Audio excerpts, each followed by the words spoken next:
নমস্কাৰ, মই অঞ্জুমণি পুনৰ এটি নতুন ব্লগলৈ আপোনালোকক স্বাগতম জনাইছোঁ। আজি এটি সৰু ৰেমেডি লৈ আহিছোঁ। আপোনালোকে জানেই ফাগুন চৈত মাহত আমাৰ স্কিনবিলাক ড্ৰাই হয় আৰু ধূলিৰে লিমা পাতিলে আমাৰ স্কিনবিলাক লেতেৰা হয়। সেয়েহে ঘৰতো প্ৰত্যেকৰে ঘৰত বিলাহী থাকে। ঘৰুৱা সামগ্ৰীৰে আমাৰ স্কিনখন ধুনীয়া কৰিব পাৰোঁ।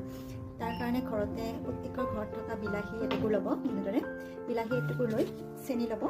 চেনিখিনি ঘঁহি লৈ চাৰ্কল ছিষ্টেমত এনেদৰে লগাব।